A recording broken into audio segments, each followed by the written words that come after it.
अस्सलाम वालेकुम। हुकूमत ने पेट्रोलियम मसनूआत में इजाफ़ा किया, उनकी कीमतों में 5 रुपये फ़ी लीटर पेट्रोल और डीज़ल। वैसे तो इंटरनेशनल मार्केट को देखा जाए तो ये मुतवक्को था। इंटरनेशनली प्राइसेस में काफ़ी तेज़ी से पिछले कुछ अरसे से इजाफ़ा हो रहा है, जिसका बायस पाकिस्तान में इसका पास थ्रू आज या कल किसी न किसी लम्हे पे आना ही आना था। क्रिटिसिज्म उसके ऊपर बहुत ज़्यादा होना है, क्योंकि पाकिस्तान में असल जो चैलेंज है वो 2 इश्यूज़ की वजह से सामने आता है। महंगाई जो रुकने का नाम ही नहीं ले रही, और हर आइटम जब महंगा हो रहा हो तो उसमें आप ये कहें कि इंटरनेशनली ऑयल प्राइसेस बढ़ गई हैं, इसलिए इसका इम्पैक्ट तो आना था। तो वो लोगों के सामने उस चीज़ की तरजीह देना और उनको कहना कि जस्टिफाई हो जाए मुश्किल हो जाता है, क्योंकि हर चीज़ ही पाकिस्तान में महंगी हो रही है। और उससे बड़ा मसला डिवैल्यूएशन ऑफ रुपये है, जिसके सबब और महंगाई में इजाफा होता है। वो रुकने का नाम ही नहीं ले रही। वो पिछले कुछ अरसे में हम देखें तो तकरीबन कमो बेश 152 रुपये से बढ़कर 170 रुपये पे रुपया चला गया। तो ये जो 18 रुपये है उसका इम्पैक्ट अभी आएगा, महीना 2 महीने और चलेंगे तो और इम्पैक्ट आएगा। इस सूरत हाल में एक आम सारफ क्या करे? क्या उसकी आमदन में इजाफा हो रहा है? क्या उसको इकनॉमिक अपॉर्चुनिटी, रोज़गार के मौके मज़ीद मिल रहे हैं? तो इसका जवाब नफ़ी में है। पाकिस्तान में पिछले 3 सालों में जो एवरेज ग्रोथ रेट है वो इतना भी नहीं है कि जितना हम पाकिस्तान में जिस तरह से आबादी बढ़ती है, अगर 3 सालों का जमा कर लें तो ये बड़ी अफसोसनाक सूरत हाल है। एक तरफ इनकम्स में कमी आई है, इकनॉमिक अपॉर्चुनिटीज़ डिक्लाइन पे, नई जॉब अपॉर्चुनिटीज़ नहीं आ रही, और उसी अरसे में महंगाई में बेपनाह इजाफा है, डिवैल्यूएशन ऑफ रुपये हो गई है। तो परचेजिंग पावर जो एक आम आदमी के, एक आम सारिफ की कुव्वत ख़रीद है, उसमें खातिर खा कमी आ गई है। तो ये बहुत ही मुश्किल सूरत हाल है। एक घराना जिसकी बिलो एवरेज या एवरेज इनकम है पाकिस्तान में, उसके लिए प्रैक्टिकली सर्वाइव करना, सिर्फ 2 वक्त की सूखी रोटी या दाल पकाना घर में, अब वो मुमकिन नहीं रह गया। मैं पिछले कुछ अरसे से ख़ुद, क्योंकि कोविड में मुब्तला था, तो मुख्तलिफ़ जगहों पे हॉस्पिटल्स में टेस्ट वगैरह करवाने के लिए, और इस सूरत हाल में मैं भी और मेरी फैमिली के भी लोग मुतासर हो गए थे, तो हमें जाना पड़ता था। तो वहाँ पे मुझे सबसे ज़्यादा शिकायत कोविड से ज़्यादा महंगाई की सुनने में, देखने में मिलती थी। वहाँ गार्ड खड़ा है तो वो कंप्लेंट करता था कि महंगाई बहुत है। वहाँ टेस्ट करवाने वालों से पूछें तो वो आपके दाएँ बाएँ जो लोग खड़े हैं, पेशेंट्स खड़े हैं या दूसरे लोग खड़े हैं, वो एक ही शिकायत करते थे, महंगाई बढ़ी है। 6500 रुपये का एक टेस्ट है, कहाँ से करवाएं? इतने रुपए की दाल है, इतने रुपए का गोश्त है, वो कहाँ से लें? इतने रुपए की ये दवाई आती है, कहाँ से लें? कभी खौफ का शिकार होना ना, आपने तो ऐसी जगहों पे जाके कुछ टाइम सर्व करना चाहिए जहाँ आपको एक आम पाकिस्तानी से उसकी ज़िंदगी कैसे बीती है उसकी कहानी कुछ सुनने का मौका मिले, कि अगर वो 15-20 हज़ार या 25 हज़ार महीने का कमा लेता है तो वो उसमें सर्वाइव कैसे करता है। ये बहुत ही मुश्किल और दर्दनाक किस्म की स्टोरी है। और ये जो इस तरह की ख़बरें हैं कि पेट्रोल इतना महंगा हो गया, आटा इतना महंगा हो गया, चीनी इतनी महंगी हो गई, ये उन लोगों के लिए तो बाकायदा एक एटम बम की समझ लें शक्ल होती है, कि जिसके पहले ही बजट में गुंजाइश नहीं है कि आटे के 2 थैले या 3 थैले ख़रीदे। उसको बताएं कि आटा जो है 10 रुपये और ज़्यादा तुझे मिलेगा, थोड़ा एक जो है 20 किलो का या 10 किलो का, तो उसके लिए तो ज़िंदगी और पहले से जीरन होगी। वो तो पहले ही आटे की कीमत नहीं पूरी कर पाता। और ये पेट्रोलियम प्राइसेस का इम्पैक्ट ऑल ओवर आता है। ट्रांसपोर्टेशन कॉस्ट बढ़ती है और दूसरे आइटम पे भी आता है। इसी तरीके से डिवैल्यूएशन का इम्पैक्ट ऑल आइटम पे आएगा, क्योंकि हम गंदम भी इंपोर्ट कर रहे हैं, चीनी इंपोर्ट कर रहे हैं, दालें पहले इंपोर्ट करते हैं, पेट्रोलियम मसनूआत भी इंपोर्ट करते हैं। तो एक ऐसी सिचुएशन है, विशियस साइकिल है। 3 साल से ये हुकूमत उससे बाहर नहीं निकल पाई। Perhaps they have no idea. मुझे तो यही लगता है आपकी इनके पास कोई आइडियाज़ नहीं है कि इकनॉमिक मॉडल राइट पाकिस्तान के लिए क्या होना चाहिए। हम 170 पे जाके फिर दोबारा 152 पे आए थे मई के महीने में, और फिर मई के महीने में 152 से दोबारा छलांग मारी हमने आके, सितंबर में आके हम दोबारा 170 पे चले गए, 18 रुपये। और हम खुर्रम हुसैन साहब ने आज डॉन अखबार में ख़बर की हुई है, हम कोशिश करेंगे अभी प्रोग्राम के दौरान उनको लें भी। वो ख़बर आप पढ़ेंगे तो आपको वो तनकीदी बयानात, वो डार ने डॉलर 104 पे रखा हुआ था, कितने डॉलर बेचे थे, वो कहानियाँ मुझे आपको आज दोबारा अपडेट करनी पड़ेंगी, बतानी पड़ेंगी कि किस तरीके से सूरत हाल पाकिस्तान में मैनेज करने की कोशिश की जा रही है और उसमें कामयाबी नहीं हो रही। प्राइम मिनिस्टर के जो अपने बयानात थे एज अपोजिशन लीडर, जब पेट्रोलियम की कीमतें बढ़ती थी तो वो उसके ऊपर क्या कहते थे, सुनिएगा। लोगों के ऊपर सारा बोझ डाल रहे हैं, पेट्रोल और डीजल की कीमतें बढ़ा दी हैं फिर से। जब एक क्रिमिनल सिंडिकेट ऊपर बैठा हुआ है तो मुल्क का यही हाल होना था। डीजल और पेट्रोल महंगा होता है, सब कुछ महंगा होता है जब ये आपसे पैसा चोरी किया जाता है। अगर मैंने महंगाई करके ही पैसा बनाना है तो ये तो मुझे तो इकोनॉमिस्ट की जरूरत नहीं है, ये तो कोई भी कर सकता है। ये तो आप कराची के अंदर 4-5 ग्रुप्स हैं जो जाके जगह लेते हैं, बता लेते हैं लोगों से, ये बता हो गया। IMF के कहने पे रुपया गिराया गया, 1 रुपए गिरने से 70 अरब रुपए के कर्जे चढ़ गए, रुपए गिरने से सारी चीजें महंगी हो गई। मैं नवाज शरीफ प्रोटेस्ट कर नहीं शहरे हुए, मेरा ये हक है आपसे कहना कि आपकी नाहली, आपकी करप्शन की कीमत मैं महंगी बिजली से क्यों दूं, इसलिए मैं अपना बिल जलाने लगा। भाई बिल जलाना एक गैर दानिशमंदी का फ़ैसला था, क्योंकि ये तो शुक्र है कि पाकिस्तानी या इमरान खान के जो फॉलोअर है उस तरफ माइल नहीं हुए। सिविल नाफरमानी क्योस तो पैदा कर सकती है, अफरा तफरी तो पैदा कर सकती है, मसलों का हल नहीं दे सकती। आज जो शुरका हैं हमारे साथ प्रोग्राम में, उस्मान डार साहब हैं वज़ीर आज़म के मुआविन ख़ुसूसी हैं, अतात तारर साहब हैं PMLN से, और सेनेटर पलवशा खान है पीपल्स पार्टी से। सबको खुश आमदीद कहूँगा। तारर साहब से शुरू करते हैं। तारर साहब, महंगाई, पेट्रोलियम मसनूआत की उसमें इजाफा, कहाँ जाके बात थमेगी, रुकेगी कहाँ? एक आम आदमी का क्या होगा? जब रोटी सस्ती होगी और महंगी होगी जान, ऐसा होगा नया पाकिस्तान, मैं भी देखूंगा तुम भी देखोगे। इन तरानों के ऊपर हमने सर धुनते देखा है बहुत सारे लोगों को। तो बात ये है कि हम एक अनाज उगाने वाला मुल्क हैं नदीम मलिक साहब। मुझे ये समझ नहीं आती बहुत सारी चीज़ों पे हुकूमती वज़रा मशीर कहते हैं जी इंटरनेशनल मार्केट में कमोडिटीज़ की प्राइसेस ऊपर चली गई। गंदम तो पाकिस्तान में उगती है ना जी, गंदम हम खुद उगाते हैं, और बम्पर क्रॉप की रट हमने नहीं लगाई, गवर्नमेंट लगाती है जी। गंदम का बम्पर क्रॉप हुआ है। आटा नवाज शरीफ के पाकिस्तान में, पुराने पाकिस्तान में 35 रुपये था, आज 85 रुपये है, और गंदम की बम्पर क्रॉप है। वजह समझ से बाहर है, क्योंकि माफियाज को कंट्रोल करने में हुकूमत नाकाम रही है। गन्ना हम खुद उगाते हैं, हुकूमत कहती है कि ये जी बम्पर क्रॉप हुआ है, गन्ना इतना कभी तारीख में नहीं हुआ जितना अब है। और चीनी की कीमत पुराने नवाज शरीफ के पाकिस्तान में 55 रुपये और आज 110 रुपये से ऊपर है। और ये वो आइटम्स हैं जो गरीब आदमी बेचारा कंज्यूम करता है। ये एसेंशियल आइटम्स में से है। आटा, चीनी, घी 160 रुपये था, आज 360 रुपये है।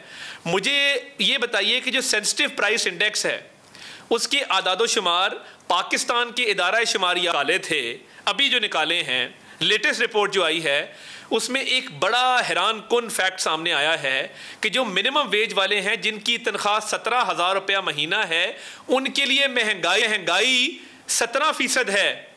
और जो एक अमीर आदमी है जो महीने के लाखों करोड़ों रुपए कमाता है, उसके लिए महंगाई 13% है।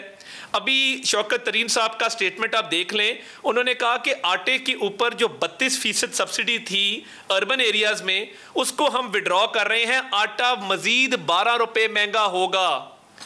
तो मुझे ये बताइए, ना अहली नहीं है, ये नालायकी नहीं है, ये करप्शन नहीं है, ये मिसमैनेजमेंट नहीं है, ये बैड गवर्नेंस नहीं है, किसको जाके रोएं? और मुझे ये समझ नहीं आता कि कह देते हैं जी माफियाज हैं। आपके मुल्क में आटे का सबसे बड़ा स्कैंडल आया अभी भी मलिक साहब, पिछले हफ्ते। आप समरी की कॉपी मंगवा लें। ECC के पास वजारत खुराक ने एक समरी मूव की है कि रशिया से गंदम इंपोर्ट की जाए। रोंदे बंपर क्रॉप नू, वो किधर गया बंपर क्रॉप? वो कौन खा गया? आसमान खा गया या जमीन निकल गई बंपर क्रॉप को? पलवशा से भी पूछ लें। पलवशा, ये मैं पहले हम एक इंडिविजुअल स्कैंडल जो है उसकी तरफ मैं बाद में आता हूं। इंपोर्ट करते हैं। पलवशा, महंगाई है, ये एक आम आदमी को मार रही है, इसका हल कैसे निकलेगा? देखिए नदीम मलिक साहब, ये रोना तो हम पिछले 3 साल से रो रहे हैं। मुतअद्दिद बार आपके शोज पर भी यही बात हुई। लेकिन आपने सही कहा है, बात अब सिर्फ तनकीद से आगे बढ़ गई है। और ये एक हकीकत है कि इस वक्त लोगों को जो है अपनी जिस्म और रूह का जो रिश्ता है वो बरकरार रखना बहुत मुश्किल है। ऊपर से जो आपने 2-3 अवामिल के लाए हैं, जिसमें ये रुपए की बेकदरी इस हद तक के रुपया मेरे ख्याल में सड़क पे पड़े जो संगरेजे हैं उनके बराबर है, उससे भी कम है।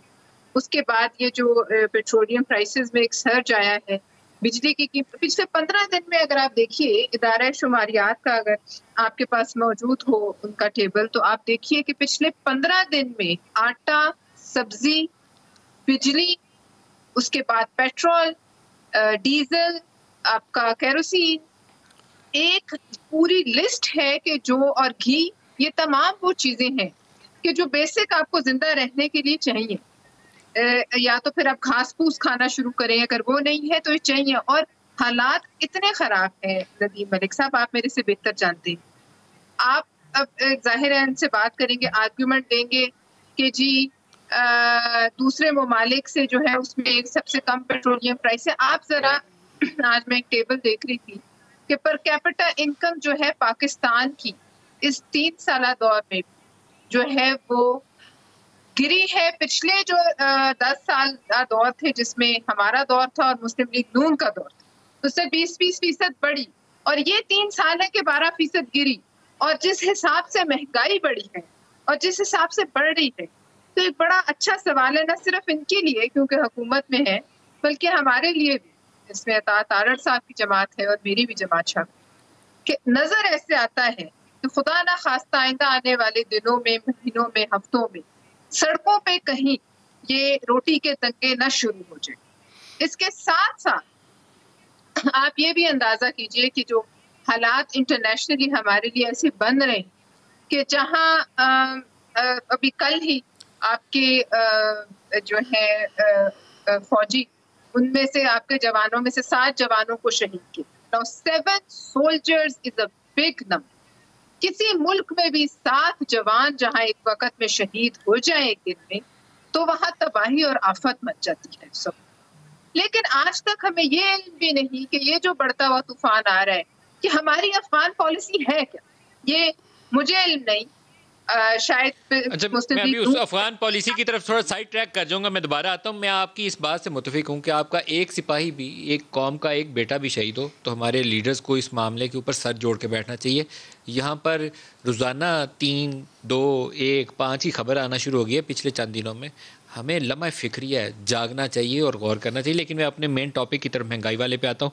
शौकत तरीन साहब ने, अभी हमने उनका इंटरव्यू किया 1-2 रोज़ पहले, तो एक बहुत ही इंपॉर्टेंट स्टेटमेंट दी जिसकी तरफ मैं बार बार इशारा करता रहा हूँ, लेकिन फाइनेंस मिबानी शायद हुकूमत के लिए उसको समझना ज़्यादा आसान हो जाए। दिखाइएगा जी।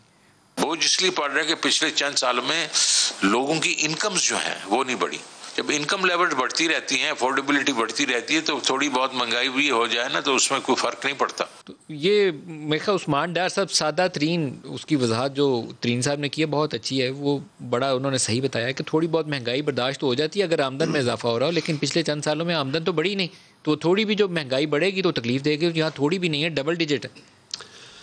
हाँ, देखिए मलिक साहब, मैं समझता हूँ कि अगर हम तीनों सियासी जमातों की बात करें, पीपल्स पार्टी की, PMLN की, PTI की, हर हुकूमत को अपने दौर में महंगाई के चैलेंजेस रहे हैं।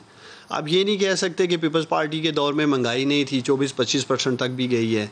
यहाँ PMLN से जो बैठे हैं वो ये नहीं कह सकते जी कि PMLN के दौर में कभी महंगाई हुई नहीं थी। PTI के दौर में अगर महंगाई है, जो हमें इनसे एक्स्ट्रा चैलेंजेस का सामना है, इन दोनों की दौरे हुकूमत में कोरोना पेंडेमिक नहीं आया था। मलिक साहब, ये मेरे हाथ में ग्लोबल फूड इन्फ्लेशन की रिपोर्ट है UNDP की, इसको कोई चैलेंज नहीं कर सकता। पूरी दुनिया में पिछले 1.5 साल में 40% महंगाई हुई है। उस कॉन्टेक्स्ट में पाकिस्तान में भी उतनी महंगाई नहीं हुई। लेकिन मैं आता हूँ महंगाई पे ज़रा, उससे पहले मैं पेट्रोल पे बात करना चाहता हूँ। देखिए, पेट्रोल की मैं आपका शुक्रगुजार हूँ, आपने अपने इंट्रो में बात कर दी। लेकिन मलिक साहब, मैं आपसे और आपके ये जो मुअज़्ज़ज़ मेहमान बैठे हैं, मैं फिर यही रिक्वेस्ट करूंगा, आपके नाजरीन सुन रहे हैं, जब 170 से 152 पे यही मेरा लीडर, हमारी हुकूमत डॉलर को लेके आई थी, कैसे लाई थी, तो उसको एक सुन ले, पहले मेरी बात पूरी होने देना। तो मैं एक्सपेक्ट कर रहा था कि आप इतना ही एयर टाइम देते, जिस तरह अभी लंबी लंबी तकरीरें की हैं, फिर मेरे लीडर इमरान खान के लिए, हमारी हुकूमत के लिए ज़र्फ का मुजाहरा करते, हालांकि जुरत का मुजाहरा करते, वाकई 18 रुपये डॉलर नीचे लेके आए थे। आपके लीडर ने 152 किया, कैसे था 170? सुन लेना, उसको भी बताता हूँ नीचे कैसे आया था। अब आए पेट्रोल पे, पेट्रोल भी हम पिछले साल 70-80 पे ले आए हुए थे, तब भी कोई प्रोग्राम नहीं हुए। स्टॉक एक्सचेंज को 45-50 हज़ार तारीखी बुलंदियों पे ले जाते हैं मलिक साहब। लेकिन हुकूमत की हौसला अफजाई के लिए कल्चर ऐसा होना चाहिए कि जब अगर गवर्नमेंट सही परफॉर्म कर रही है तो उसको सपोर्ट करे मॉरली। आप बताइए एरिया जिसपे आप सही परफॉर्म कर रहे हैं, मैं ऑन एयर आपको शाबाशी देता हूं। मैं आता हूं पेट्रोल पे। देखिए आप एरिया बताइए, मैं ऑन एयर शाबाशी देता हूं। देखिए मलिक साहब, अभी आपसे शाबाशी लेता हूं ना एक चीज पे। देखिए, पेट्रोल की कीमत के 2 फेस हैं, 2 उसके हिस्से हैं। एक है इंटरनेशनल मार्केट जिसकी आप बात कर रहे हैं, $68 से सिर्फ $72 पे चला गया है, हमारे पास कोई ऑप्शन नहीं थी। लेकिन अगर हम ये क्लेम करते हैं कि इस हिस्से में पाकिस्तान कम है, वो क्यों है? उसकी बुनियादी वजह यह है, जो मेरे लीडर अपने जलसों में माजी में बात करते रहे, लेवी टैक्स की जो हम बात करते थे, सेल टैक्स की बात करते थे, इसी साल जनवरी में सेल टैक्स 17% था। अब 10% है, रिकॉर्ड का हिस्सा। कोई फिगर फजिंग नहीं कर ला, चेक कर लें, अपने कैमरामैन को कहें, प्रोड्यूसर को कहें, चेक कर ले जो मैं फिगरें बोल रहा हूं। 23 रुपए लेवी थी जो आज 5.5 रुपए है। अगर हम ये 17.5 रुपए और तकरीबन 10 से 12 रुपए सेल टैक्स के ना नीचे लाएं तो 35 रुपए तो पेट्रोल आज पाकिस्तान में 160 रुपए का होगा। पाकिस्तानियों, मैं आपकी एक बात में थोड़ा सा इजाफा कर दूं। आप बात सही करें, जो सेल्स टैक्स था उसकी शरह कम की गई थी, 17% से 10.5% की गई, और जो लेवी थी उसको 2 रुपये 11 पैसे किया गया था। जो आज इजाफा हुआ है कीमतों में, उसे बढ़ाकर 5 रुपये 62 पैसे किया गया। बेसिकली IMF के पास हमने जाना है, तो IMF की कुछ शराइत हैं, वो जाने से पहले हमने पूरी करनी है। एज पर माई अंडरस्टैंडिंग हमने ये IMF की एक शर्त पूरी की है, लेवी को 2 रुपये 11 पैसे पर लीटर से बढ़ाकर उसको 5 रुपये 62 पैसे हमने कर दिया। मैं दोबारा आपकी तरफ आता हूँ। खुर्रम हुसैन साहब हमें ज्वाइन कर रहे हैं। खुर्रम साहब, आप हमारे साथ प्रोग्राम में शामिल हो रहे हैं। आज आपका एक बहुत अच्छा आर्टिकल पढ़ने में मिला जिसमें आपने शहबाज राना की खबर का तज़किरा किया है। हम तो उसको पहले पूरा समझ नहीं सके, अब आपकी ज़बानी कोशिश करेंगे कि देखने वालों को समझाएं भी और ख़ुद भी समझें। आपने एक फ़िगर उसमें कोट किया है, $1.2 बिलियन, जो मई से लेकर अब तक, या कोई भी डेट आप उसकी वजाहत कर दें, वो मार्केट में स्टेट बैंक ऑफ पाकिस्तान ने रुपए को 170 से 152 पे ले जाने के लिए क्या किया, थोड़ा सा वजाहत कर दें। यहाँ पे नदीम हुआ ये है कि जैसे जैसे ट्रेड डेफिसिट जो है पाकिस्तान का वो चढ़ता गया है जनवरी से लेके ऑनवर्ड्स। आपको याद होगा पिछले साल अराउंड द सेम टाइम ये गवर्नमेंट सेलिब्रेट कर रही थी कि करंट अकाउंट में सरप्लस आ गया। तो वो सरप्लस 2 क्वार्टर्स लास्ट किया था, दिसंबर से ऑनवर्ड्स वो वापस डेफिसिट में चला गया ऑन अ मंथली बेसिस, और वो डेफिसिट इंक्रीज करता चला जा रहा है। अब जून, जुलाई, अगस्त में जो ट्रेड डेफिसिट है, जो करंट अकाउंट डेफिसिट का एक छोटा सा हिस्सा, जो काफी बड़ा हिस्सा होता है, वो जिस हिसाब से चढ़ता रहा है, तो अगस्त के महीने में मिसाल के तौर वो $4 अरब से ज्यादा ऊपर चला गया, जो ऑलमोस्ट डबल से ज्यादा था compare to last year.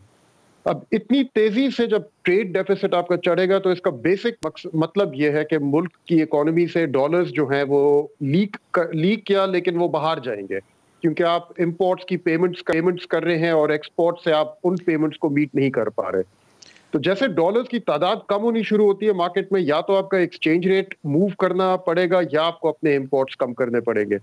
Imports को ये लोग कम कर नहीं सकते क्योंकि इन्होंने ग्रोथ रेट जो है उसके ऊपर अपनी पॉलिटिकल सारी फॉर्चून आपने $1.2 बिलियन का खुर्रम जिक्र किया है कि वो हमने मई से ऑनवर्ड बेचना शुरू किया इंटरबैंक में। ये एक्चुअली शहबाज राना की ही रिपोर्ट थी जिसमें ये $1.2 बिलियन का फिगर दिया गया था। वो अब उसकी अपनी सोर्सेज हैं, ये मैंने खुद नहीं कैलकुलेट किया, ये डेटा के थ्रू आप खुद अपनी तरफ से नहीं कैलकुलेट कर सकते। उसके पास कोई अपनी सोर्सेज हैं जिनके पास इनसाइड इंफॉर्मेशन है, वहां से उसने निकाला है ये फिगर। तो ये नंबर बड़ा शॉकिंग है, बहुत बड़ी रकम है, $1.25 अरब। जब हम दुनिया से बोरो करने के लिए दाएं बाएं हाथ फैला रहे हैं तो पता चले आपको कि state bank was selling $1.2 billion, कि आपके एक्सचेंज रेट नीचे आ जाए, जबकि आपने मार्केट बेस्ड रेट का खुद रखा हुआ आइडिया। तो $1.25 अरब बेचा क्यों? मैं बिल्कुल समझने से कासिर हूं। बेचा इसीलिए क्योंकि ट्रेड डेफिसिट जिस हिसाब से चढ़ रहा था, मार्केट में डॉलर्स जो हैं उनकी तादाद कम से कम होती चली जा रही थी। तो ये लोग अब मजबूर हुए कि या तो आप अपने एक्सचेंज रेट को छोड़ दें बिल्कुल, और वो फिर पहुंच जाएगा 170 को, अभी वो टच नहीं करने दे रहे, लेकिन वो अगर आप 175 180 बर्दाश्त करने के लिए तैयार हैं, या अगर आप पे स्पेकुलेशन नहीं करनी चाहिए। आई होप कि वो 170 से नीचे आ जाए, लेकिन अगर 152 लाए थे $1.25 अरब बेच के, तो फिर दोबारा 170 पे जाने क्यों दिया? और अगर 170 पे रखना था तो फिर $1.25 अरब क्यों आग में झोंक दिया ना? क्यों आग लगाई नोटों को? बड़ी मुश्किल से फॉरेन से मिलता है। मैं नहीं समझ सका अभी भी इस चीज का। एक्सचेंज रेट अपनी मर्जी फॉलो करेगा नदीम, चाहे हम स्पेकुलेट करें ना करें, चाहे मार्केट में जो मर्जी हो, वो फंडामेंटल्स को रिफ्लेक्ट करेगा इवेंचुअली। शायद शॉर्ट टर्म में कुछ चंद दिनों में स्पेकुलेशन की वजह से थोड़ा ऊपर नीचे हो जाए, और इन लोगों से संभल इसलिए नहीं रहा क्योंकि आपका ट्रेड डेफिसिट ग्रो कर रहा है। बुनियादी वजह बेसिकली ये है कि आपके जब तक इंपोर्ट्स इतनी रैपिडली इंक्रीज करेंगे और आपके एक्सपोर्ट्स उस हिसाब से नहीं इंक्रीज कर पाएंगे, तो आपका ट्रेड डेफिसिट ग्रो करेगा और आपके मुल्क से डॉलर्स जो है बाहर जाएंगे। अब जो या तो वो आपके कुछ रोज पहले मैं शौकत साहब से इंटरव्यू कर रहा था तो मैंने उन्हें ये बात कही कि $4.25 अरब हम सस्टेन नहीं कर सकते पर मंथ ट्रेड डेफिसिट। तो उनकी एक अपनी एक्सप्लेनेशन थी। बहरहाल वो कॉन्शियस थे इस इशू के ऊपर कि हम शायद इसके ऊपर कुछ थोड़ा बहुत एडजस्टमेंट करें luxury item like car imports वगैरह के ऊपर। लेकिन मुझे लगता नहीं है कि अगर आपने ग्रोथ लेनी है तो आप ट्रेड डेफिसिट को बहुत ज़्यादा सप्रेस करेंगे। अगर उसको सप्रेस करेंगे तो ग्रोथ नीचे आ जाएगी। बेसिकली बात तो यही है ना नदीम, जो भी आपने कही है कि अगर आपने इकोनॉमी को पंप लगा के ना, आई मीन एक्सेलरेटर दबा के सिर्फ चलाना है ग्रोथ के लिए, अगर इन्होंने कोई रिफॉर्म्स किए होते और अंडरलाइन कोई चेंजेस, आपकी प्रोडक्टिविटी लेवल्स में चेंजेस आए होते तो फिर भी कुछ कह सकते हैं। लेकिन अंडरलाइन चेंजेस तो जीरो आए हैं, बिल्कुल भी कुछ इन्होंने कोई किसी किस्म के रिफॉर्म्स नहीं किए। उसी इकोनॉमी को पहले इन्होंने चोक करके जीरो पे ले आए, उसके ग्रोथ रेट को तो करंट अकाउंट सरप्लस में चला गया, इन्होंने सेलिब्रेट किया। उसी इकोनॉमी पे एक्सेलरेटर दबाया, उसके ग्रोथ रेट को 4% पे ले गए, आपका ट्रेड डेफिसिट चढ़ के हिस्टोरिक हाई पे पहुंच गया। अब ये लोग फिर मुख्तलिफ किस्म के बहाने बना रहे हैं कि इसकी ये वजह है या वो वजह है। बेसिकली इस तरह से अगर आप इकोनॉमी को चलाएं, जो इसहाक डार बेचा करते थे इंटरबैंक में डॉलर्स, और पीटीआई ने भी पहले 6 माह या 8 माह, पहले 8 माह के अंदर इन्होंने $4.5 बिलियन इंटरबैंक में फेंका था उस वक्त, क्योंकि एक्सचेंज रेट पर डिसीजन नहीं था हो रहा कि इसको छोड़ दें मार्केट के ऊपर या इसको मैनेज करके रखें। अब दोबारा $1.25 अरब बेच दिया। तो फिर फ़र्क क्या हुआ? क्या चीज़ें हमने डिफरेंट की? नहीं, फर्क तो कोई नहीं हुआ ना। देखिए जिस तरह से ये लोग इकोनॉमी को भी चला रहे हैं उसमें भी इतना ज्यादा कोई बड़ा फर्क नहीं नजर आ रहा।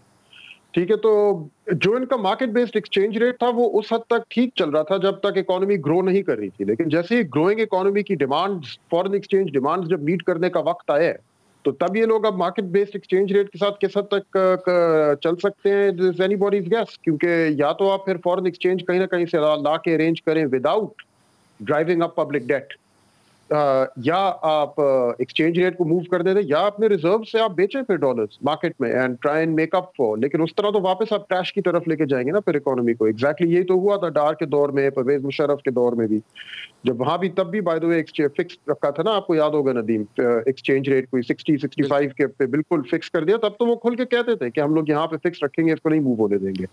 और नतीजा यही था। फिर आप एंड पे 2008 के फाइनेंशियल क्राइसिस में या 2007 के फाइनेंशियल क्राइसिस में पहुंचे थे। ये इस दफा दोबारा वही वाली स्टोरी डिटो रिपीट होगी। शायद उसमें 8 महीने लग जाएं, शायद साल लग जाए, मुझे नहीं पता कितना ये लोग खींच सकेंगे इसको इस तरह से। लेकिन अगर ऑलरेडी $1.2 बिलियन इन्होंने 3 महीने में बेचने पे मजबूर हो गए तो दैट मीन्स कि काफी ज्यादा इम्बैलेंसेस ऑलरेडी पैदा हो चुके हैं इकोनॉमी में, and it can not afford to grow like this. Khurram Hussain साहब, बहुत शुक्रिया आप हमारे साथ रहे। उस्मान लम्हा फ़िक्रिया है जो खुर्रम ने स्टोरी की या वो शहबाज राना ने जो ख़बर की, आज इसके ऊपर असद उमर साहब से एक सवाल भी हुआ और असद उमर साहब ने उसकी एक अपनी से वजाहत दी। उन्होंने कहा कि IMF के साथ एक अंडरस्टैंडिंग हुई थी, तो फिगर्स में तो वो नहीं जाएंगे लेकिन एज़ पर IMF एग्रीमेंट जो कुछ एग्री है उसके मुताबिक चला जा रहा है। लेकिन आपने पूरी खुर्रम की सही एनालिसिस है उन्होंने दी, बड़ी ज़बरदस्त एनालिसिस दी, वो उसको सामने रखें तो लम्हा फ़िक्रिया हमारे सामने है इस वक्त परेशानी वाली सूरत हाल। देखिए मलिक साहब, चाहे आप हैं, चाहे खुर्रम साहब हैं या शहबाज राना साहब हैं, आपका काम है तजिया करना और अपनी तरफ से तो आप बेहतर तजिया पेश करते हैं। लेकिन मैं समझता हूँ जब कंसर्न्ड अथॉरिटीज़ की तरफ से, मेरा ख्याल है कल आपने deputy governor doctor Murtaza Saeed साहब, उनका स्टेटमेंट नहीं सुना एक निजी प्रोग्राम में, उन्होंने बिल्कुल नफ़ी की है और ये सारी जो खबर है बेबुनियाद किस्म की, उस पर उन्होंने कहा है कि किसी सतह पे वो इंटरवेंशन नहीं कर रहे मार्केट में। और मैं समझता हूँ कि जब एक कंसर्न इंस्टीट्यूशन से या उसके जो कंसर्न लोग हैं, अगर वो ये स्टेटमेंट दे रहे हैं कि किसी सतह पे $1.2 बिलियन पंप नहीं किया गया मार्केट में, और डॉक्टर मुर्तज़ा सईद साहब को मैं बड़ी अच्छी तरह जानता हूँ क्योंकि मैं स्टेट बैंक के साथ काम भी कर रहा हूँ, बड़े ज़िम्मेदार शख्स हैं, तो उनका अगर बयान आ गया तो फिर मैं समझता हूँ इस डिबेट से हमें आगे जाने की। सर ये बयानात आप लोगों के जो है ना, ये माजरत चाहता हूँ, मुकम्मल तौर पे इन पे आंखें बंद करके भरोसा नहीं किया जा सकता। $4.5 बिलियन आप ही की हुकूमत पहले 8 माह में मार्केट के अंदर सेल कर चुकी है और डबल काउंटिंग भी आप लोग कर चुके हैं डॉलर्स की। तो क्या करूं, ये पहले भी होता था, ये नहीं कि सिर्फ आपने किया, दार साहब भी करते थे, आपने भी किया। देखिए तारिक साहब ये बहुत बड़ा एक दुराहा है जिसके ऊपर हम इस वक्त खड़े हैं और हमें रास्ता मुझे लगता है मिल ही नहीं रहा, हम गोल चक्रों में घूम रहे हैं। मलिक साहब, अभी उस्मान डार साहब ने इंटरनेशनल इन्फ्लेशन की बात की कि महंगाई बाकी मुल्कों में कितनी है, तो मैं भी कुछ रिसर्च करके आया हूँ। ये कोई पाकिस्तान को वाहिद मुल्क नहीं है जिधर कोई आपने इधर कोविड, कोई स्पेशल कोविड आया हुआ है। कि जिसकी वजह से आप महंगाई कोविड के गले डाल रहे हैं, को अपने गले भी ले लेना, तस्लीम करें हम नाकाम हुए हैं। आपको भी मार पड़ी है कंटोनमेंट इलेक्शन में, लोगों ने महंगाई के खिलाफ अर्बन सेंटर्स में आपको आड़े हाथों लिया है। पेशावर में आपकी एक सीट है, अपना शहर सियालकोट आप हार गए हैं, जहां से आपके थोड़े बहुत वोट बड़े थे पिछली दफा। आपको लोगों ने इस दफा बिजली के बिल, गैस के बिल दिखाए हैं। मलिक साहब, इंडिया में इन्फ्लेशन 4.8%, मलिक साहब श्रीलंका में इन्फ्लेशन 4.4%, मलिक साहब मलेशिया में इन्फ्लेशन 2%, मलिक साहब इंडोनेशिया में इन्फ्लेशन 2.2%। ये कौन सी दुनिया की बात कर रहे हैं? कोकाफ की बात कर रहे हैं? कोई परियों का देश है? कोई मैजिकल जो है वो फेरी टेल का लैंड है? मुझे बता दें कि कहां पे कोविड की वजह से महंगाई हुई है।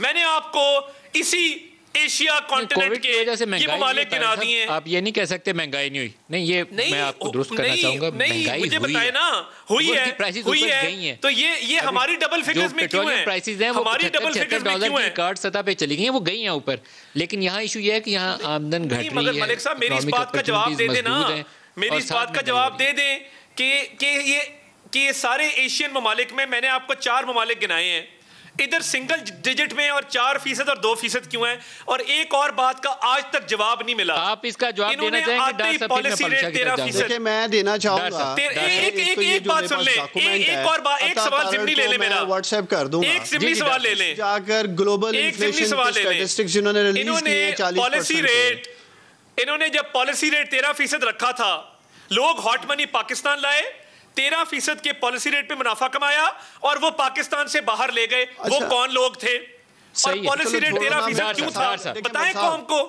जाकर डार साहब से इनको सू कर दें जाके, ये ग्लोबल इन्फ्लेशन स्टैटिस्टिक्स। और मैं आपका शुक्रगुजार हूं कि आपने सपोर्ट किया मेरे बयानिए को कि इन्फ्लेशन है दुनिया भर में। लेकिन एक बात मैं हमेशा अपने भाई अता तारड़ को कहता हूं कि यार टॉक शोज में भड़के ना लगाया करो, घर से पढ़ के आया करो, तैयारी करके आया करो। अभी इन्होंने भड़क लगा दी जी, सियालकोट में मेरे वोट बड़े थे और कंटोनमेंट में मलिक साहब कह रहे हैं जी मेरे वोट कम हो गए। भाई के इन्फॉर्मेशन में इजाफा कर रहा हूँ और ख्वाजा आसिफ से रिकन्फर्म कर लेना, एक सीट जरूर कंटोनमेंट में नून लीग ज्यादा जीती है मलिक साहब, लेकिन हमारे 800 वोट ज्यादा हैं PMLN से, 5000 है इनके और 5800 हमारे हैं।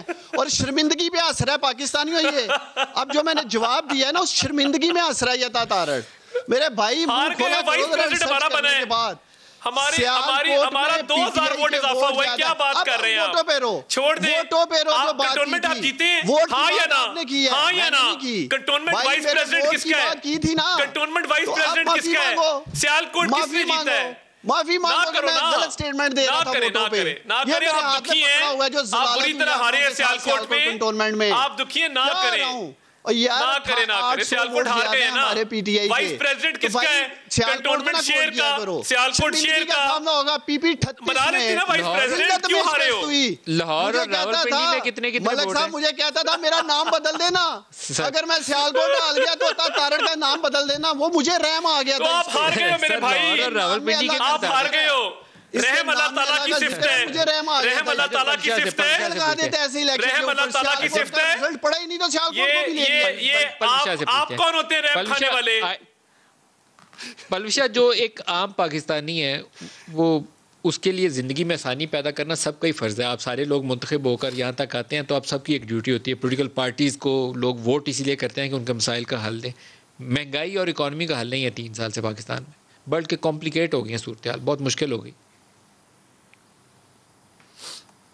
नदीम, दरअसल बात यह है कि इस वक्त 3 साल इस हुकूमत को हो गए हैं और 3 साल बाद आपको जो हकीकत पसंद बातें हैं उनको ध्यान देना चाहिए, और वो यही है कि इस वक्त मुल्क में बदतरीन महंगाई है, रीजन में वर्स्ट परफॉर्मिंग आपकी करेंसी है, और आगे कोई हालात इस तरह के नहीं लग रहे कि किसी सिमत, कोई जो सिमत इन्होंने तयन की है, अगर की है, आपको याद होगा जब पहली तकरीर की थी शायद वजीर आजम ने, उसके जवाब में उस वक्त तमाम पॉलिटिकल पार्टीज ने कहा था कि हम आपके साथ आगे बढ़ते हैं, हम आपके साथ चार्टर ऑफ इकोनॉमी भी करते हैं। उस पर इन्होंने कहा कि ये NRO मांग।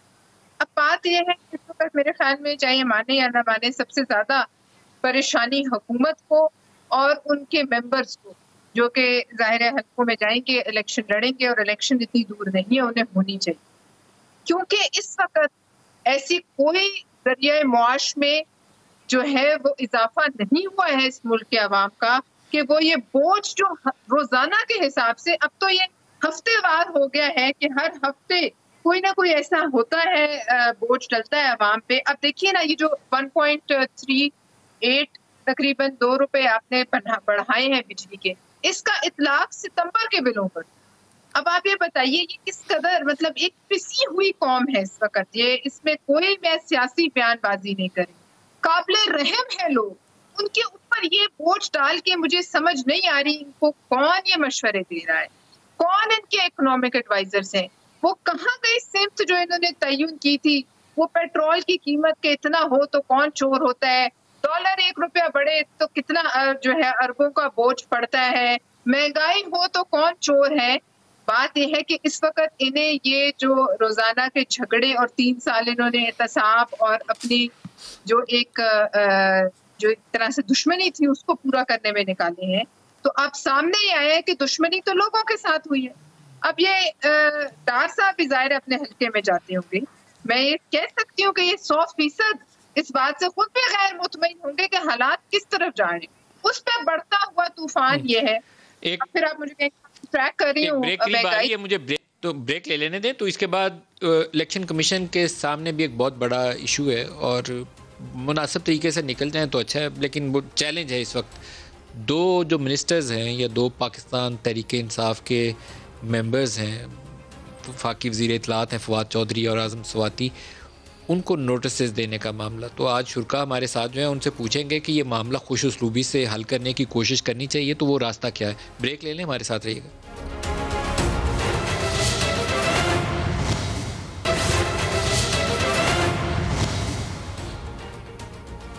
Welcome back. डर साहब, जो इलेक्शन कमीशन के सामने मामला है और फवाद चौधरी और आज़म स्वाति को नोटिस का, उससे बाहर कैसे निकलेंगे, क्योंकि बराह रास्त अटैक है, वो कहते हैं हमारे पास कंटेम्प्ट की पावर्स हैं, हम एक्शन लेंगे। देखिए मौल साहब, पहले मुझे आपके व्यूअर्स को ये क्लियर करना है कि पाकिस्तान तहरीक इंसाफ, हमारी हुकूमत आज़ाद अदलिया, आज़ाद मीडिया, आज़ाद इलेक्शन कमीशन ऑफ पाकिस्तान और अदारों की खुद मुख्तारी और बालादस्ती पे यकीन रखती है। मुझे एज ए मीडिया पर्सन आपकी इस बात पे यकीन नहीं है। चलें इस पे बात कर लेंगे।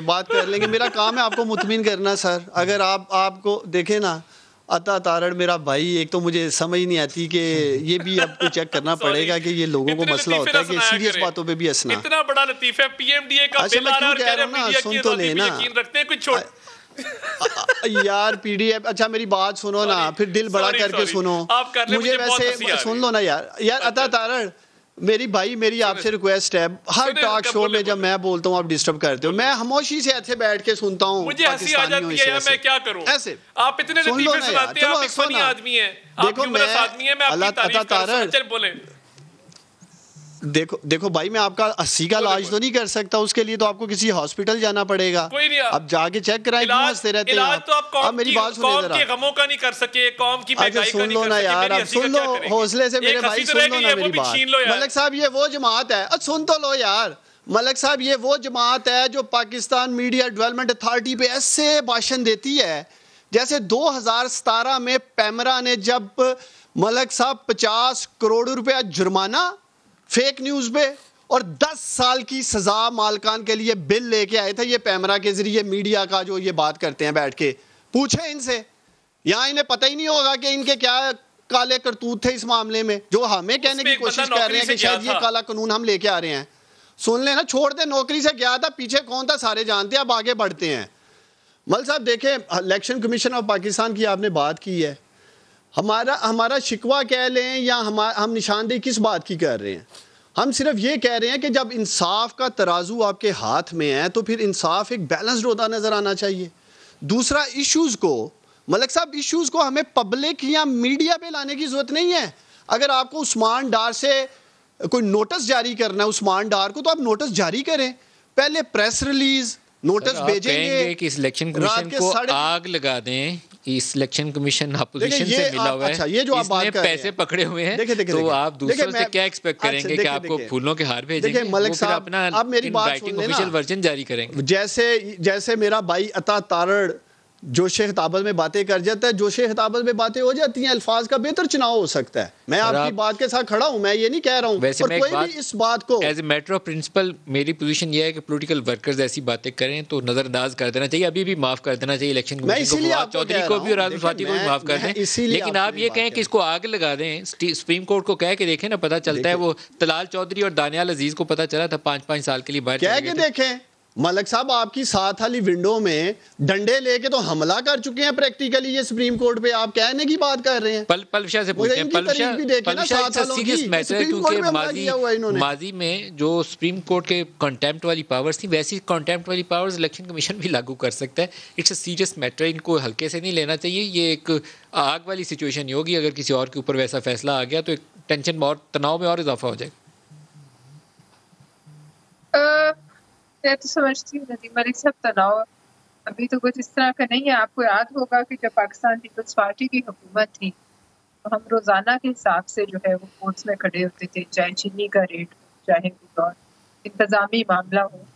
और उस तमाम दौर के बावजूद तो जो हमें बुलाया जाता था, उसके बावजूद कहीं भी जो है कंटेम्प्ट जो है किसी इदारे के खिलाफ, कोर्ट के खिलाफ किसी ने, हालांकि जब वजीर आजम को भी बर्खास्त किया गया तो वो भी आराम से उठे और वापस आ गए, और उसके बाद भी कोई हजर सराई किसी ने।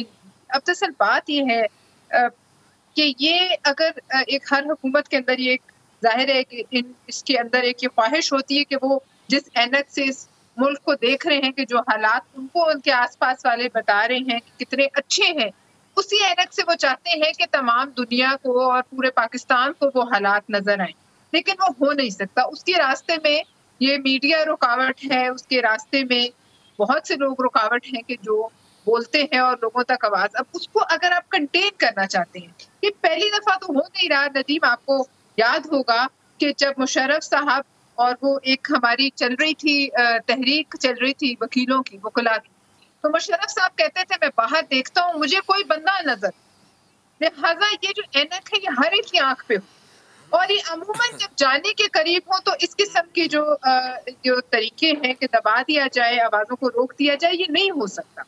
ये बात इनको समझ आनी चाहिए कि आखिर में इन्हें बैठकर बात करनी पड़ेगी और टेबल पर किसी तरह बिलों को बुलडोज कर दें, किसी तरह आप कोई भी इस तरह का ड्रैकोनियन जो है वो कानून का इतलाक कर दें। आपसे पहले बड़े बड़े डिक्टेटर, ये तो देखिए ना, डिक्टेटर्स रहे हैं ताकत के साथ, ये तो ऐसी ताकत नहीं रखते। अभी तक तो मैं मतलब इस बात पर भी हैरान हूँ कि हमारी अभी अवाम में एजुटेशन जो है वो सड़कों पे नहीं आई, और जब वो आ गई तो आप मुझे बताइए वहाँ बड़े बड़े लोग खड़े हो सके थे, मुशर्रफ खड़ा हो सका था। तारिक साहब से भी इसका मैं जवाब ले लूँ। तारिक साहब, ये जो अभी वाला टकराव वाली कैफियत है कि आग लगा दो, अपोजिशन से मिले हुए हैं और बड़ा स्ट्रॉन्ग किस्म की वो बातें कही गई कि पैसे पकड़े हुए हैं और थिंग्स लाइक दैट, तो इसके ऊपर क्या आउटकम क्या नजर आती है? क्योंकि कुछ मुझे लगता है कुछ टेंशन और इजाफा हो जाएगा इसमें। मलिक साहब, एक तो देखें ये जोशे खिताबत वाली ना आदत पड़ गई हुई है। पार्लियामेंट पे लानत, पार्लियामेंट को आग लगा दो, जंगलें तोड़ दो, कब्रें खोद दो, पीटीवी पे हमला कर दो, मौजूदा सदर की, मौजूदा वज़ीर आज़म को मुबारकबाद कि जी भाई साहब पीटीवी के अंदर घुस गए हैं, फतह कर लिया है। ये अब जोशे खिताबत का टाइम गुजर गया है, चौथा साल आपका शुरू हो गया है, अब डिलीवरी का टाइम है। कौम को बताएं किया क्या है। और इलेक्शन कमीशन एक आईनी इदारा है, चीफ इलेक्शन कमिश्नर एक आईनी पोजीशन है, हुकूमत का ज़ैली इदारा नहीं है। यानी पहले काजी फायजीसा के खिलाफ प्रेसिडेंशियल रेफरेंस बनाया, वो मुंह की खानी पड़ी, अब इधर एक रेफरेंस तैयार कर रहे हैं, कभी कोई साजिश करते हैं। देखिए चीफ इलेक्शन कमिश्नर गवर्नमेंट ने लगाया है, आपने परवेज खटक ने पार्लिमानी कमेटी में लिफाफे से वो नाम निकाला था। अब अगर डस्का के अंदर चोरी आप कर रहे थे, उन्होंने पकड़ ली, उसका गुस्सा। अब अगर आपके बाकी मामलात के ऊपर आपकी वो बिल्कुल लाइन की सीध में आप इनको चलाना चाहते हैं कि जी ये हमने, हमारा हुक्म है, ये सादिर फरमा दिया गया है, इस पर अमल दरामद आपका जो है वो फ़राइज़ मनसबी में शामिल है, तो ऐसे हो नहीं सकता। ये मीठा मीठा हप हप कड़वा कड़वा थू थू की पॉलिसी नहीं चलेगी। इलेक्शन कमीशन की एक इज्जत है, उसको मेंटेन करना पड़ेगा। वो वेदर वी लाइक इट और नॉट, हमें 100 इख्तलाफ होते हैं इलेक्शन कमीशन से। अभी हम एक इलेक्शन पिटीशन लेके गए, मुझे उस पर इतराज़ है, उन्होंने खारिज किया, ठीक है, उनकी स्वाबदीद थी, मगर इस गवर्नमेंट को आदत पड़ गई है कि जहां इनकी बात ना मानी जाए वहां पे माचिस निकालो, तो आपको इसका जलाओ आउटकम क्या और आग लगता है? लगा दो। वो तो बिल नोटिस जलाने दे से रहे हैं, लेके तो इसका आउटकम क्या होगा? तारड़ साहब, इसका आउटकम क्या होगा? इसका आउटकम यही होगा कि वज़रा को माफी मांगनी पड़ेगी। ये वो बिल नहीं है जो आपने कंटेनर पे चढ़ के जला दिया था, ये इलेक्शन कमीशन है, आओ तो जरा आग लगा के दिखाओ जरा। और ये जो सुप्रीम कोर्ट की बात करें, तारिक अजीज मरहूम ने सजा भुगती, मुनीर साहब ने लाहौर से सजा भुगती, सारी जिंदगी के लिए नाअहल हुए, जेल गए, और मीडिया पर्सन थे तारिक अजीज साहब। तारिक अजीज साहब को वो आपके साथ हुआ ही कुछ नहीं वो तो सुप्रीम कोर्ट पे हमले वाला मामला था, बहुत ही संजीदा मामला था वो। मैं वही कह रहा हूं ना, आपको तो किसी ने पूछा नहीं है। साहब कह रहे हैं कि नून लीग की क्या पोजीशन है, आप ऑन एयर वाज़ेह करें। अगर चेयरमैन एहतसाब ब्यूरो को एक्सटेंड करती है हुकूमत थ्रू एन ऑर्डिनेंस, तो पीएमएलएन की क्या पोजीशन है, आप वाज़ेह करेंगे? देखिए, हमारी पोजीशन बिल्कुल सिंपल है। जब एक लॉ कंसल्टेटिव प्रोसेस का कहता है कि लीडर ऑफ ऑपोजिशन और प्राइम मिनिस्टर की कंसल्टेशन से एक बंदे ने लगना है, कंसल्टेटिव प्रोसेस को बाईपास नहीं किया जा सकता। आप अगर करेंगे तो इसमें आपकी बदनीयती शामिल है, आप मजीद इसमें केसेस बनवाना चाहते हैं, तो मैं समझता हूं कि ये बिल्कुल डेमोक्रेसी की स्पिरिट के खिलाफ है कि आप वन साइडेड एक काम करके अपनी मर्जी से मनमानी करके बुलडोज करके ये काम। तारड़ साहब जवाब सुनना है अब आपने। डार साहब मलिक साहब, एक तो तारड़ साहब को मरियम नवाज साहिबा और मौलाना फजल रहमान साहब का जो आखिरी जलसा कंटेनर लगा के इलेक्शन कमीशन के बाहर था और किन अल्फाज से वो नवाज रहे थे, ज़रूर सुनाएं और उनसे भी माफ़ी का मुतालबा करें, मरियम नवाज साहिबा से भी और फजल रहमान साहब से भी। और दूसरा, जहाँ तक चेयरमैन नैब की बात है, इनको तो खुश होना चाहिए। इनके लगाए हुए चेयरमैन को अगर हम इंडोर्स कर रहे हैं कि बंदा सही लाया सी, तो इन्होंने खुश होना चाहिए। अपने ही लाए हुए बंदे तो उत्ते परेशान हाल बैठे थे और आपके प्रोग्राम में कह रहे हैं जी पकड़वाने। डार साहब, कोई बंदा बच गया अपोजिशन का अंदर करने वाला, ये तो एक्सटेंड करने की जरूरत क्यों पेश आ रही? चॉइस तो इनकी थी, इन्होंने मिलकर लगाया था दोनों ने। इनसे तारड़ कोई अंदर करवाएं डार साहब। अब नहीं हंस रहा था तारड़ पाकिस्तानियों के चेयरमैन ने भी नहीं कही दिया हुआ, नहीं के लगाया हुआ बंदा है। अगर उसको कोई यार, चलो साडा कोई बंदा तो समझ में आया। अब तो हुकूमत को कहे जी मजा आ गया हमारा लगाया हुआ बंदा, आप उसे एक्सटेंशन दे रहे हैं। उस्मान डार साहब, तारड़ साहब और पलविशा खान बहुत शुक्रिया। आज के लिए इतना ही इजाजत दीजिए, खुदा हाफिज।